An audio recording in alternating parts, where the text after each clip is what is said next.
ذوق تلاوت کا ایک نور سجائیں گے۔ سامعین مکرم اور میرے محترم اساتذہ کرام اور میرے گلشن کے چہتے مہکتے پھولوں، السلام علیکم ورحمۃ اللہ وبرکاتہ۔ آج میں آپ حضرات کے سامنے تعارف قرآن اور فضیلت قرآن کے موضوع پر نقطۂ کرنا چاہوں گا۔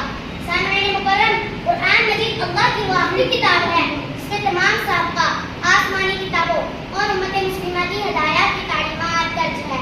یہ کتاب کائنات کے لیے روح اور اس کی حقیقی حیات ہے۔ اللہ تعالیٰ نے اس کتاب کو سب سے اعلیٰ وصف قرار دیا اور فرمایا ذَلِكَ الْكِتَابُ لَا رَيْبَ فِيهِ، یہی وہ کتاب ہے جس میں کسی شک کی گنجائش نہیں۔ حاضرین محترم، آج میں آپ کو قرآن سے قرآن کا تعارف کروانا چاہتا ہوں۔ میں نے قرآن سے پوچھا بتا تیرا نام کیا ہے؟ قرآن نے جواب دیا قرآن مجید۔ میں نے قرآن سے پوچھا بتا تیری دعا کیا ہے؟ قرآن نے جواب دیا بلسان عربی مبین۔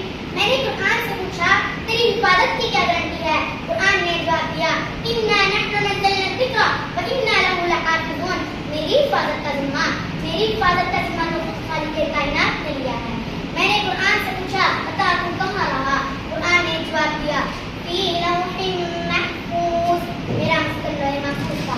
میں نے قرآن سے پوچھا تجھے کون لایا؟ قرآن نے جواب دیا نزل به الروح الامین۔ میں نے قرآن سے پوچھا تو کس پر نازل ہوا؟ قرآن نے جواب دیا نزل علی محمد۔ میں نے قرآن سے پوچھا تو کس کی طرف سے آیا؟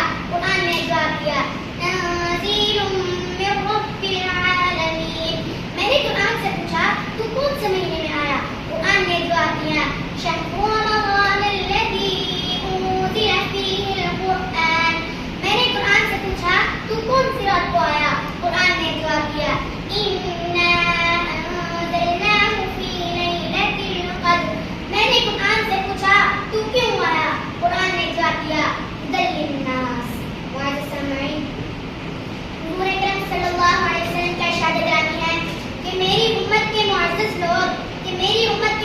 لوگ حاملین قرآن ہو گئے۔ اسی طرح ایک اور مقام پر دونوں جہاں کے سردار نے فرمایا خیرکم من تعلم القرآن وعلمہ۔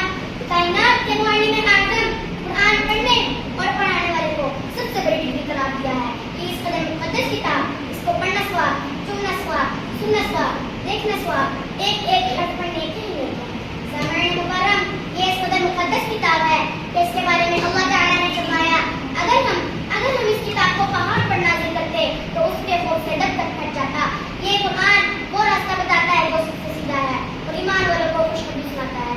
سامعین مکرم، قرآن ہی ہمیں تقویٰ کی طرف لے جاتا ہے۔ اس جیسا ہم نشین کوئی نہیں، اس کی باتوں سے کوئی اکتاتا نہیں۔ جتنے اس کو دہرایا جاتا ہے اتنی اس میں خوبصورتی آتی ہے۔ چند اشعار پیش کر کے اپنی تقریر ختم کر کے اجازت چاہوں گا۔ شاعر کہتا ہے حب سنت یا الہی حب